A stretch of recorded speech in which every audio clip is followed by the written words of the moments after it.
People are silent and broken. Something happened to us. Something happened to us in the last few years. Maybe it was the 2 years of lockdown and the pandemic and how everything turned upside down.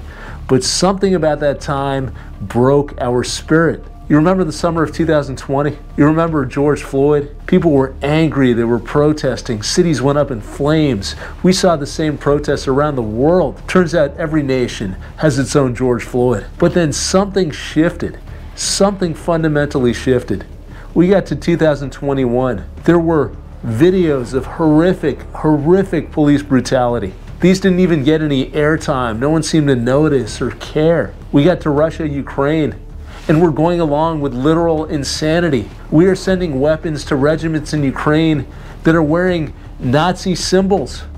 And meanwhile, we're talking about Black Lives Matter in the United States, and none of this added up. And we all just had to go along with it. So there was a sense that I had that we were just broken.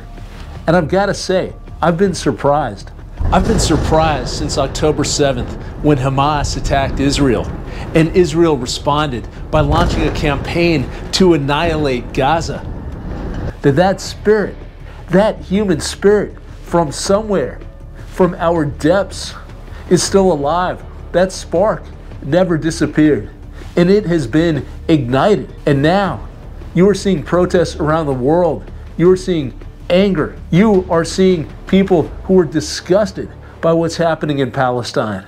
And the rest of the world is pushing back against the United States and saying, how can you support this? How can you let this go on? This is inhumane. So what happened? What accounts for the difference in our reaction? What woke up that giant inside, that fire inside? Because a lot of times we just don't care. Maybe we're not aware, maybe we just don't care. During the war on terror, we took out cities in Iraq, in Syria, and it was the same story. It was massive amounts of bombing in a densely populated area, massive civilian casualties. We had the same discussions about ISIS using civilians as human shields, and no one seemed to care. No one seemed to notice, no one seemed to care. So what is different? What accounts for the change? What accounts for the resurrection of the human spirit? Well, part of it is the media. Certainly part of it is the media. This stuff is in our face. It's front and center. It's in the news. No doubt about that. Social media has evolved. Everyone's got a camera. Everyone is posting on Instagram and TikTok. TikTok is a big part of this. That's where a lot of this information is coming from. That didn't exist in 2017. So the media, of course, plays a part in what we focus on. But you know what? In my view, it's more than just the media. It's not just the media. It's something that is waking up inside. And my theory on this is that if you push people enough, if you force them to choke down enough anger and hatred, if you force them to accept enough lies, eventually that comes back out. They spit that back out. They explode. They can't take it anymore. And that, to me, is the difference between where we are now and where we were a year ago. Because the lies and the inconsistencies are just too much for our spirit to bear. Too much. People can't take it.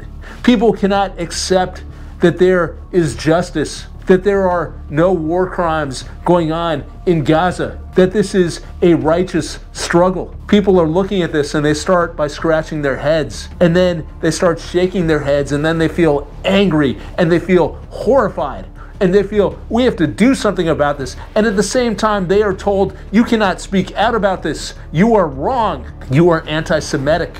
And if you push that narrative enough, if you silence people enough, if you repress them enough, something explodes and our humanity comes back to life. And that is exactly what is happening right now. Peace.